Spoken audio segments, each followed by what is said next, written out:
Welcome to Special Ops. I'm your host, Jerry McLaughlin. We have an interesting guest today. He's on all sorts of videos that are going viral. Dave Morris owns a restaurant called the DNR Daily Grind in Portage, Michigan. It's about 40 minutes from I believe, the Indiana border, and about an hour and 45 minutes from the Chicago border. So without further ado, we're going to let you talk to Dave Morris. Dave, what exactly happened? It has to do with food and masks. Tell us. What's up? I don't know where all the decision making is coming from because I don't see the factual evidence to back up what they're saying. And I reviewed the recent CDC language on surface contact. And if you look under COVID-19, how long does it last on a surface? A couple hours up to a couple days. And, and then it says, unless you wash with soap and water or it has heat or the sunlight. And I wonder what's going on here because all my customers come in and we sanitize right after they're done, as does every restaurant in the state and probably everywhere in America. Even those that serve alcohol, they're working the sanitation process. And I just don't see it attached to our industry like they're claiming it is. They like you to believe that you walk into a cafe and just sneeze and these little particles hang out there for an hour. Next person comes in and sucks it up. Particularly in my little place, I've got a hood system in the kitchen that sucks the air right out of the building. I see the utility bills. I know what happens. And when somebody comes in the front door, I got a swing door into my kitchen. It opens up 3 or 4 inches and sucks the air right out of the building. And then we sanitize. We haven't had this in our facility. My wife, my kids, myself, over 9 months, I've had maybe half a dozen or less customers tell me that they disappeared for a couple of weeks because they went into self-isolation. And then they'll tell me they got it at work. Everybody I know in my facility or coming to my cafe tells me they got it at their mostly manufacturing facilities or assembly facilities where this thing is sticking to surfaces and it doesn't just die right away. So you go to the vending machine and, I got to tell you, I see people sneeze into their elbow every now and then. Most of the time, actually, people are becoming very concerned about even sneezing out in public. They think they're going to get attacked. But somebody sneezes into their elbow and they walk into a store and they see a friend as they're walking by and the friend grabs them by the elbow and he transmits that virus. So I see different ways this is spreading around. I still see people for years, people, we've tried to develop a pattern of sneezing in their elbow. Not everybody does it. A lot of people still sneeze in their hands. And then they put the mask on, they walk in the store. To blame just a small segment of the economy and shut us down and drive us into bankruptcy. You know what? I got a buddy that owns 4 workout facilities, gym, fitness. He had to pay taxes on all 4 of them. They wanted my $6,500 on September 15th for my property taxes. They want it again in February, plus my home taxes. We got to be able to make a living here, folks. This isn't working, obviously, because it's still spreading. So I'm confused as to why my governor doesn't want to work with the legislative branch and come to a compromise to where we can all survive in this. I'm a little disappointed at the 2-party government system that told me some stimulus money was coming to help us. It went all different directions. I hope it didn't go back through the back door into some campaign coffers because we just really experienced a very expensive presidential election process. And it seemed to me maybe that was in the forefront. The pandemic was second. It bothers me. I live in the best country in the world. And we've handled this very, very poorly. And we are bankrupting people out here and with no help. And there's thousands and thousands of people that are hurting from this. And it just bothers me that when my customers start telling me, hey, I went down over the weekend, did my Christmas shopping. I went down there, had breakfast with my wife, went Christmas shopping, stopped, ate dinner, had a few drinks, come back to Michigan. This is just so unorthodox on the way they're trying to do that. I've never seen anything like this. I've been frustrated for many years with the way things are running politically in this country. We don't seem to get much done, a whole lot of gridlock. And I've been really frustrated that these so-called servants of ours are serving themselves more than they're serving the public. And we've just hit a wit's end here, buddy, where I got to do something. I just can't keep going like this because I'm going to lose everything. And that's not what I've worked all my life for. I haven't asked anybody for anything. Hey, well, for those who just tuned in, this is Dave Morris, owner of the DNR Daily Grind restaurant in Portage, Michigan, not too far from the Indiana border and about an hour and 45 minutes from Chicago. The government, on one hand, expects him to pay his bills, his property tax, his rent, his vendors. But on the other hand, they say, oh, by the way, you got to shut down, or we're going to give you these draconian measures that might hurt your business, that might lead you to shutting down. So where's the equity here? On one hand, they're saying we want to hurt your business. On the other hand, they still want every single bill paid to them in taxes and to your vendors. Or am I missing something? Are they giving you some sort of subsidy for the trouble they're offering you? No, there's no subsidies. They're not doing anything for us. They're just kind of letting us hang out there and say, hey, you know, you got to do these things, pay your health department bill. If you don't give us our $531 last Monday to get your license, we'll shut you down on the 8th. I got that letter 5 days prior before it was due. And you think, boy, what arrogance, you know. What life do you people live in that where you're getting this full pay, you're getting your full benefits and everything's going good in your life, and you're instilling policy on segments of the economy and destroying lives. And, you know, Michigan hasn't done that well all the way around with this virus and the deaths. So I don't see where it's working for us any better than it's working for, you know, the red states or some of these other states that seem to be open and doing the things they can do. And, you know, as you get into breakfast and lunch, that's our survival. And as you get into the colder weather, I don't understand how they expect me to serve eggs over easy and pancakes in to-go containers.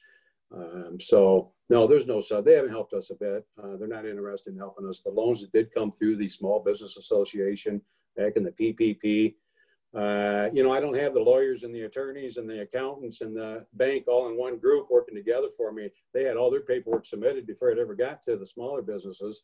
And by the time I got my paper properly submitted, the money was gone. Let me ask you a question. You're in Michigan. How cold does it get in the winter in Portage, Michigan? Well, it gets really cold. And, you know, we've had a great summer. We've had a great fall, actually. We're above temperatures up here in the sun shining, but we're not too far away from the 10-degree weather or the 0 temperatures with wind chill and 2 feet of snow. And that's when we're going to go. That's when a lot of us are really going to go under. There's already been way too many. And the sacrifice is tremendous. Okay, so in the restaurant business, theoretically, let's say it's 10 degrees or even 10 degrees below, which it gets there, doesn't it? Yeah, and say it's 10 degrees below tomorrow afternoon, or, you know, maybe a couple weeks from now. If you wanted to legally, according to what they're telling you, can you serve food outside if somebody was crazy enough to want to eat? No way. Weather? No, that's laughable. You know, they can do it out there in California, though, where the sunlight kills the virus in 5 minutes. And, you know, they're sanitizing outside. I don't understand what the governor's doing in California. He seems pretty hypocritical to me, where he's do as I say, not as I do, you know. And I wonder what he's doing to those restaurants out there, because they got the perfect climate, the perfect atmosphere. I know they're sanitizing, and to shut them down is just kind of crazy here. But you're not going to serve anybody outside in these temperatures up here. I was just wondering, government, it would make sense for them to ban things on beaches. You can't walk on a beach 100 feet away from somebody else. I thought maybe they would allow you to at least to eat outside in 10-degree below weather. I was just asking. Well, they just think you can do. They say these things and they don't think, and I wonder where the common sense is, or do they even want to think about it at all? They just lay it out there, and it's kind of arrogant, you know, the way they do it. Very bothersome the way they do it. Let me ask you, you're from Michigan, not only working there, but you live there. What do people think of Joe Biden and his policy where he's promising that his big move for if he's actually confirmed as president would be 100 days of everybody in the whole country wearing masks? What do Michiganders think of that? Well, let me tell you, we wore a mask in Michigan. We've been wearing them for 9 months solid. And I go out and I wear my mask out of respect for other business owners. But if they're trying to convince me that this is only airborne transmission, and these are little teeny particles floating up there, let me say, it comes through here, it comes through here. The masks, in my opinion, are nothing more than stopping you from sneezing or coughing on another individual. And that's a very rare occurrence that anybody's ever going to do that anyway, correct? So I don't like that. And I tell you, they're pushing the masses, sir, and this is going to get a little defensive on our part. And they are pushing the masses, and I think the masses are getting wound up. This isn't what we want out of our government. Well, I understand you're serving food, not luxuries. It's necessity. Last I heard, you need food to live, right? That's correct. You do. You wake up hungry every day. just give me an example of 2 or 3 of your menu items. I want to see if it's anything provocative, worthy of a padlock, or if it's something that might actually sustain the human body. Well, you know, when I came up here and bought this little place, we had a lot of competition, and I wanted to do things a little different. And I chose to go with fresh ground sausage patties that are the size of a hamburger, fresh ground burgers. We use the real mushrooms, fresh mushrooms. We're using real cheeses. I'll cook it with olive oil if you'd like. And we try to create a healthy menu and put a lot of vegetable omelets and things out there. And we've got some great food up here, and the customers like it. And a lot of my customers are established locally. They've come to me for 12 years. And they've kind of been pushed out through scare tactics and other alternative places they can go. So there's nothing in my cafe. I've proven myself for 9 months. I don't think there's anything in there that's a harm to any individual out here. Now, if anyone wants to support you and send you a contribution because you're going through all sorts of extra abuse right now and so forth, where would they be able to do that? Or could you give out a website or something like that? You know, we're on Facebook, our home pages, and we've had some gentlemen step up and hook up some GoFundMe pages on there. I'm not the type to generally ask for stuff, and it bothers me to have to do that, but I'm probably real close to being, they're going to send a cease and desist at some point.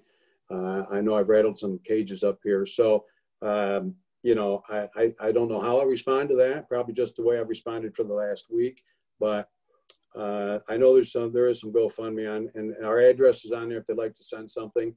And it's, of course, we got to say we're sincerely thankful, and God bless them all.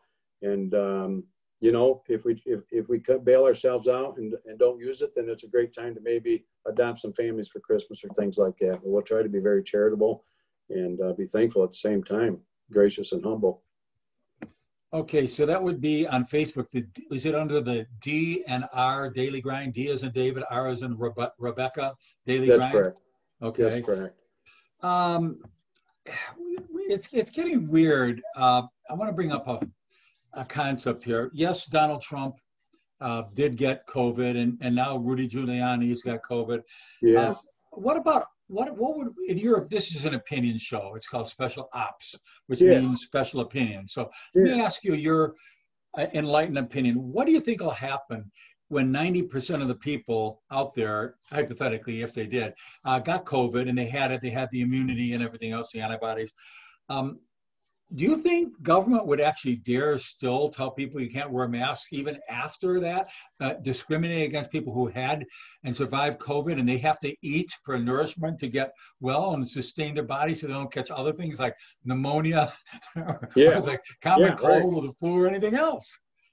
Are you asking me, do I think the government will continue after this virus has hit 90% of the public, or that we've gotten and we built an immunity? You're asking me if the government will continue to make us wear masks? Yeah, well, when the bulk of the people are immune to it and already have the antibodies. Correctly. Well, they'll come up with another virus, okay? There'll be another one right around the corner, right? So we've had it in 2002, 2008, 9 or 12. They still have an AIDS vaccine. I hate to say it that way, but there's viruses out there that may still come 2-3 years down the road, and it may be much tougher to fight than this one. But hey, this is land of the free. These are our liberties being challenged here, our freedom being challenged, and our forefathers didn't fight for this. I lost a grandfather. I never got to meet the man because he fought for my rights and my Constitution and my freedom in this country. And I'm not going to give that up so easily. And, you know, again, I'm not a firm believer in the mask. This is something that's, they're all coming from China, number one. Okay, we don't even have anybody in America making them. From what I see, there might be a few. I don't want to say that. But no, I don't accept that. And I hope America doesn't accept it. We can't do that. We can't do this every couple of years. Yeah, Bill, my producer, lives in Peru, and he says they have more strict mask policies for many months now, and it's failed miserably. It's one of the worst outbreaks of COVID in the world in Peru, and yet they did all these things. So, and now they're trying to squash you and shut down the D&R Daily Grind restaurant in Portage, Michigan, because you won't comply. Now, tell me about one of these interviews. I know your videos, some videos, and you have gone viral, and you've been interviewed elsewhere. Tell us a little bit about those experiences. I'd like people to look at those as well on top of your regular website. You know, when I did this initially, my local news station was coming out. They just wasn't saying what I wanted them to say. I was talking about Indiana. I was talking about masks. I was trying to talk about the ventilation in my building. It wasn't getting portrayed that way. It was making me look like just somebody complaining because I'm going broke. That bothered me. So they called, I think it was last Tuesday or Wednesday, and said, hey, can we come by and interview you today? And it happened to be the same day that the judge was making a decision on the Michigan Restaurant Association and Lobby lawsuit. So I said, no, guys, give me a break. I want to think today. I got things going on. Well, after I closed, I come back at 4:30 with some goods I'd went and picked up, and there they were. And I went ahead and put the goods away, and my mind was going, and I thought, I bet they're just out there running me down, making me look bad. And as I went to leave and go home, I just did a 180 and turned back around, and I went over, and I just started letting them have it. And it was not, I caught him by surprise. They caught me by surprise when I seen them there, and everything came out from the heart. And you know what? I didn't know I was live. I didn't know that was national. Really? I didn't know. And you didn't even know it. I didn't know that was just going to explode all over America and be viral. And boy, when that happened, things got, a new realm of life is set in for me here. And yeah, I've had these interviews, and I'll tell you, I've tried to hit some bullet points in these interviews that have bothered me throughout the process and not stick to the same things. And you're allowing me to do that today, and I appreciate that. It's hard to get in what I want to say when they give you 15, 20 seconds, and then, they ask another quick question. So I have tried to just relay the message that this is a virus in this country. We've faced them before. We're going to face them again. Mother Nature's going to throw things at us. And, we got to trust our immune system. I'll be honest with you, I still don't get the flu shot. I'm 59 years old. I take my vitamin D, and I take my niacin, and I take my magnesium. There's things I take that help me build my immune system. And I tell you, the biggest thing I do through this time of year is I wash my hands and don't touch my face. And that's helped me better than anything. So this is just a virus. It's a nasty virus, not quite like the measles, but, we're going to face it again, folks. And we can't have this controlling government. These are our servants, and we can't have them stomping our Constitution and ruining people's lives who are working hard and doing it in a legal way while they get the full pay and the benefits and the pensions. So okay.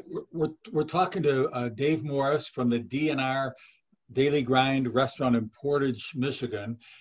He's exercising his First Amendment rights to operate, to communicate, free speech, freedom to serve food in his restaurant there. But the government sees differently. They're here to, I'm from the government, I'm here to help you mentality. And I'm putting all these restrictions on him where he can't open up. He can't, give us your guns, we will take care of you. Yeah, there you go. They'll take care of you, all right. But yet at the same time, he's expected to pay his property taxes, his sales taxes, and his vendors as well.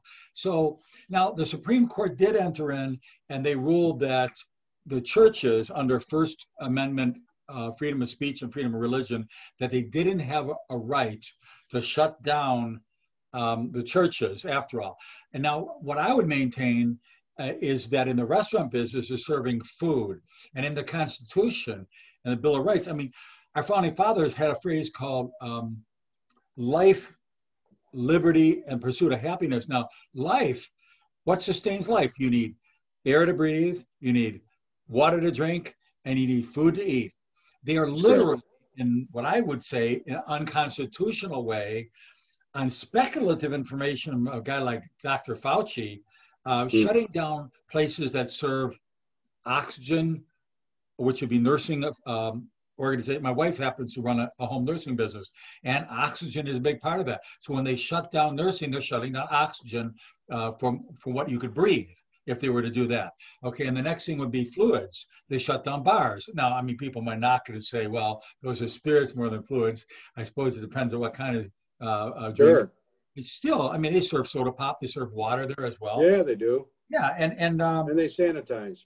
Yeah, and they sanitize more than most, actually. Yes, they do. Do you know, Dave, I was reading last week, do you know what the most common contraction of COVID-19 was, according to a study? They asked a bunch of people where they get it from. Where do you think they get it from? And I'll give you a hint. It's considered essential services and not shut down at all. What do you think it is? In a way, it's competing with the restaurant, technically. I got to think about it. You catch me off guard. My mind's not quick enough right now. I'm sorry. Well, it's food. No, grocery Okay. stores. Okay. You, Food they said distributorship. you. Oh, grocery stores. Okay. Department stores, grocery. I loop them to the same. Okay, so Same what they're boat. doing is they're encouraging people to go to a grocery store, put your hands on a cart, which half the time they're out of hand sanitizer because so many people go through those wipes, it's not there anymore. And Right. then you're touching that and you got germy hands Yeah. and you touch the products and the germs in the products, everything else. And it's hard for them to sanitize everything in the whole place. Absolutely. Yeah, I mean, technically they could do what hospitals do. They could run UV light at night with the robots going up and down the aisle. But technically, UV light, if unless it's 222 spectrum, actually Yeah. can have other effects. But overall, if it's on for not too long, it creates some ozone. Ozone also kills germs. Any final remarks here about your restaurant, DNR Daily Grind? Well, What's happened to you? Go ahead. I'll give you the well, last. they're taking some, you know, we're taking some beatings from some people that don't agree with us. And to that, I say, I don't go out and grab them out of their home and twist their arm and make them come to my cafe and eat. I'll do my best to protect them. And we've done a fantastic job to date, as others will. You know, nobody wants to go out and contaminate people, but I also don't want, I can't let my governor lead the Michiganders to believe that my Michigan legislative Republican friends don't care about me, and they don't care if we all die. She's got to open the door and let them and deal with these people and quit being so childish about this.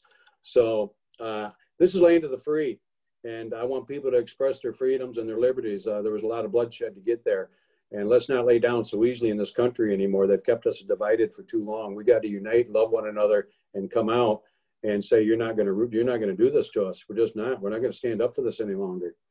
And that's my message. Let's unite and resist this stuff. These are our servants, and they're not using factual evidence. They're guessing. So let's just stick together, folks. Love one another and rise when we have to. Okay, we got to rise when we have to, and rise, wake up. I say, research and live free. Well, it's an inspirational message to all. Dave Morris from the DNR Daily Grind Restaurant in Portage, Michigan. Thank you for being our guest today. I'm Jerry McLaughlin signing off for another edition of Daily Thanks for having me. Opinions, which we call, Special Opinions, which we call Special Ops for short. Take care. Nice. Have a great day. Thank you.